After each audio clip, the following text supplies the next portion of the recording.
Marriage. Marriage, in a lot of ways, has been a really deep experience for me.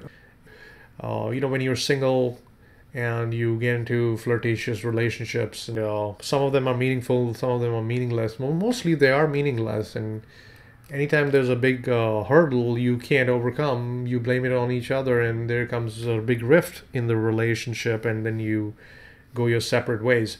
It's easy in a relationship, you can do that. But when it comes to marriage, it's a very different ball game, because one, you just can't escape or weasel out of a situation, and secondly, you just have to resolve them, because there's a lot at stake. I mean, you come on, you married this person, you did all that church thing and gave each other's rings, and there were relatives out there, and it was a holy ceremony. Come on, you just can't weasel out just because you had one problem with a credit card. So it's a different ball game. I've been married 3 years, and I love my wife. Now, this is not an ode to my wife by any means, and I'm trying to score some brownie points with my wife. She is a wonderful person. She's very encouraging, and all that is fine. And most wives are. You ask any husband, he'll say, "Oh yeah, my wife's great. She loves me." He doesn't want to get shot. Okay. He doesn't want to get killed. So we all say good things about our wives, right? No, no, no. I'm just joking. I'm just kidding.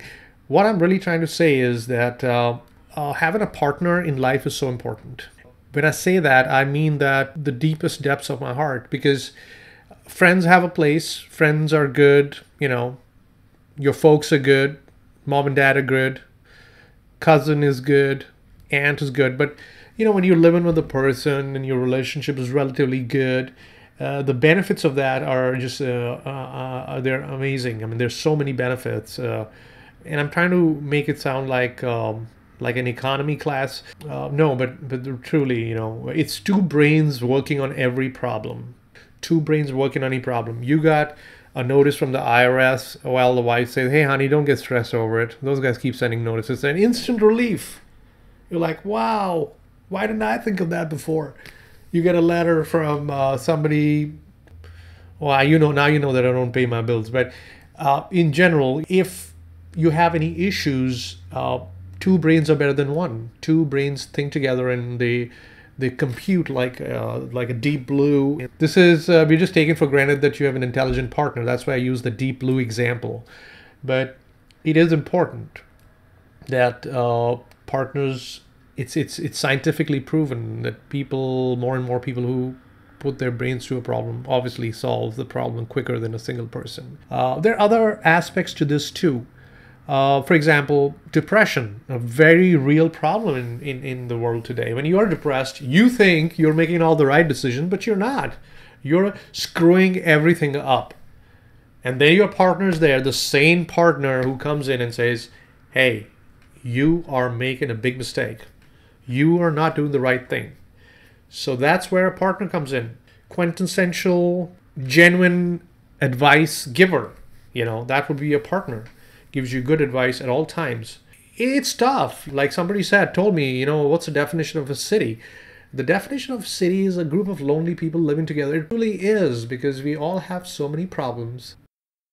There are a lot of things they just irritate me, and I'm sorry, I'm just taking you for granted. I'm not a very well educated guy, okay? I barely have seen the face of a school. I don't read books. So these are all my everyday problems, which I'm opening my heart to you guys. So you got to be a little compassionate, okay? That I'm an average Joe, or an average whatever Joe. No, you can make out from my accent I'm not Joe. But whatever, an average whatever. And it's important to be a little cool, come on. Anyway, so I was going to talk to you about my partner. Okay, so partner, great. They help you, they're good, they make you responsible, they make sure that you get up on time, they cook for you, you do things for them too. Hey, we're not talking slavery out here. I mean, come on. We both do things for each other, and that just keeps us going, and that's so important. To do things together, that's point two. It's so important to do things together. Even if you're vacuuming your house, it's important. You got to do it. You got to be able to do things together. That is so important. But if you can just go out for a nice quiet dinner, yeah, you got kids, okay, fine. Put them in daycare, put them in night care. I don't care. Put them somewhere. You gotta go out with your wife, or you gotta take your husband out, or you gotta make plans together. You gotta do things together. You gotta get out of town. You gotta go for, to go to a cabin somewhere in the woods, and have fun. It's so important to be able to have fun. You can't buy into this stressful life. Oh my God, my life is so stressful existence. You can't do that. It is stressful for everyone, but everybody seems to have fun. You think Bill Gates doesn't go on a vacation with Melinda? Of course he does. He called me and told me the other day. No, I'm just joking. Everybody does. Everybody goes on a vacation. You go on a vacation too. It's important. Treat your wife right. Treat your husband right. It's important. And then we all say, hey, you know what? I need some downtime. I need my space. I need some time out. That's all great, but the real reason why you need that time out is because you're so frustrated with the problems you're having or the issues you're having with one another, and you don't want to find a solution for those, or you don't have the patience to figure out what's going on.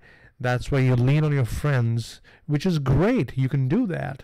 But when that becomes a consistent pattern, when it becomes a way of life, that instead of talking to each other and resolving issues, you call up your best friend, that's when the problems start happening. Well, this has been happening. This happens with everyone I know. This has been happening from the days you were in school. You had a girlfriend, and there was another guy called Tom, and he went to Tom and said, hey, Tom, I'm having a little problem with my girl. She's like, hey. And then Tom comes in, and he does something which, if it was bad before, it becomes like shit. It becomes like the worst cesspool there is. So next time you have a problem, sit down and make that a pattern, okay?